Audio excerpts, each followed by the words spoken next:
Hey everyone, welcome back to my channel. So in today's review, I want to introduce you 3 serums from Beauty of Joseon. Beauty of Joseon is a cruelty-free hanbang Korean skincare brand, and if you haven't heard of the term hanbang, it simply means that they incorporate traditional Korean medicinal herbal ingredients in their skincare products. Traditional herbal ingredients are basically more natural ingredients rather than chemical ingredients. So such commonly used ingredients would be ingredients, how many times did I say the word ingredients? Would be ingredients such as Centella, Asiatica, tea tree, Mugwort, snail, ginseng, propolis, honey, and etc.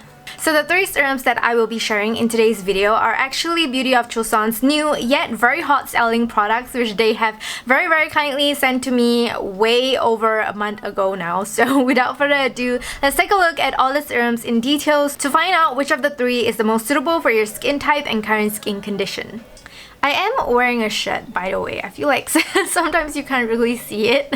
So I'm going to begin with the green one, and this is called the Calming Serum. Okay, so you probably already know that I do love calming and soothing products because I use AHA and BHA in my routine. And spoiler alert, I've been trying to incorporate retinol into my routine as well. And since my skin is pretty sensitized, I find that calming products really help provide a great support to my skin's barrier health.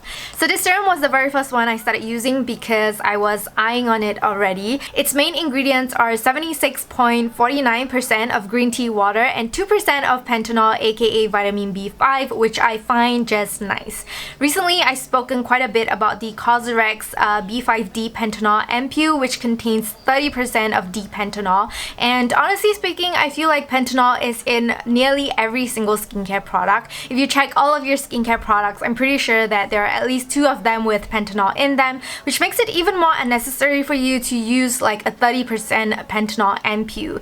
And so 2% for me, I find is more than enough. As for green tea, I'm sure you know that green tea is another really popular skincare ingredient because it is studied to have anti-inflammatory, antibacterial, as well as anti-redness properties, which makes it a really great ingredient for treating and calming breakouts as well as other skin irritations. In addition, this serum also contains Centella Asiatica extract, which is another traditional medicinal herbal ingredient with similar skincare benefits. Even though this serum isn't targeted towards people with acne-prone skin, because this serum is oil-free, I actually find that this is a great option for people with acne-prone skin because people with acne-prone skin tends to have skin that is more easily inflamed. Additionally, if your skin is dehydrated from the use of drying acne treatments such as sulfur, benzoyl peroxide, salicylic acid, and etc., your skin can also benefit from this serum because it also contains a lot of hydrating ingredients such as mugwort extract, sodium hyaluronate, and panthenol itself is also a hydrating ingredient. So I often use this serum during the daytime because it is said that green tea also has the capability to help protect the skin against UV rays, and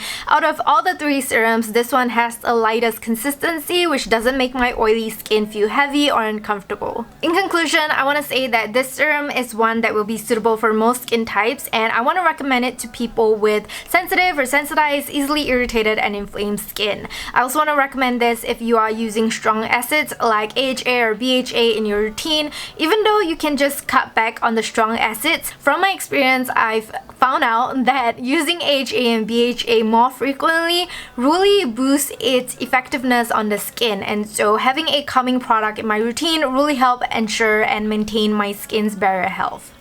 Moving on to the next serum. The red one is called the Repair Serum because it contains 63.36% of ginseng root water and 3% of snail. Both of these ingredients are known to be used traditionally for their anti-wrinkle and healing properties. Other notable active ingredients include niacinamide, which is vitamin B3, which is brightening, moisturizing, and it also has anti-aging properties, and also 3 different forms of hyaluronic acid to hydrate and plump the skin.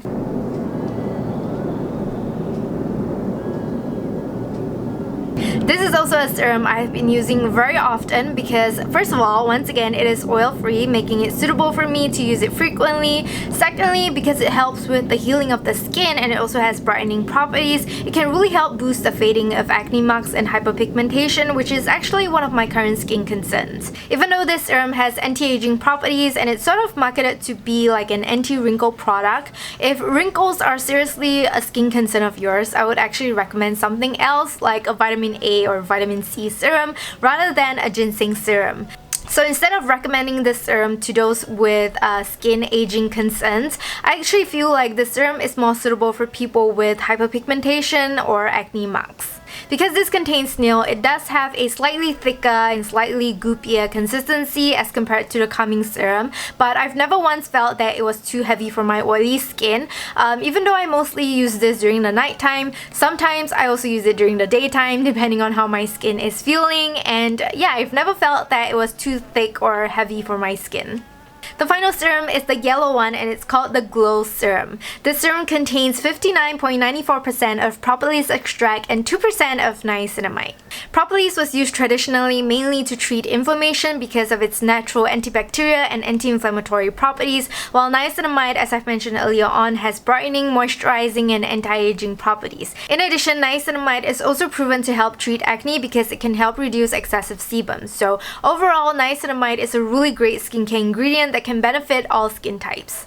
Because this serum was actually made to target people with acne-prone and oily skin, it also contains other acne-treating medicinal ingredients such as tea tree extract and Tamanu seed oil. Finally, even though I have acne-prone and oily skin, this is the serum that I use the least often. First of all, I'm sure you know that I'm not the biggest fan of oils, especially when they are in other products apart from my moisturizer. I feel like the use of oil should always be in the very last step of a skincare routine because they are the most occlusive and heavy ingredient.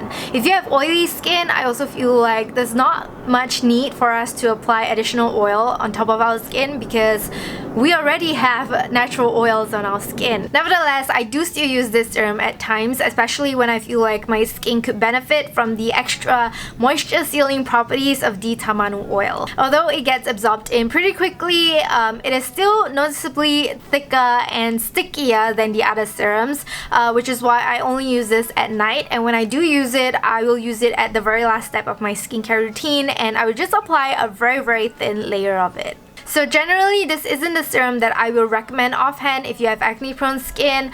I'm also not a huge fan of propolis because I've tried quite a number of propolis skincare products and they don't seem to work very effectively for me. So the niacinamide serum that I will recommend is actually the Ordinary's Niacinamide plus Zinc serum because zinc is another really great ingredient for treating acne, and that serum is also oil-free. But if you have both acne-prone and dehydrated skin and you also want to use drying active ingredients like benzoyl peroxide and BHA in your routine, this might be more beneficial for you since it also has anti-inflammatory and moisturizing benefits. Personally, I do enjoy Hanbang skincare products. For some reason, I find that they smell really calming, even though these serums doesn't smell like anything at all. If you watch my videos, you'll know that a few of my favorite traditional herbal ingredients include Centella Asiatica, snail, and Mugwort. So I would say that I have been enjoying the calming and repair serum a lot. Other great points about these serums are that they are all alcohol-free and fragrance-free, and they're also really affordable. So if you're interested in them, they're actually available on various platforms including Yes Style, so I'll leave the links to them in the description box below if you're interested. With that said, we've come to the end of today's video. I hope you enjoyed it. I hope it is helpful for you. If you do have any other questions regarding the serums, feel free to drop them in the comments below and I will try my best to answer them. So I want to thank you so much for watching, and I will see you soon in my next video. Bye!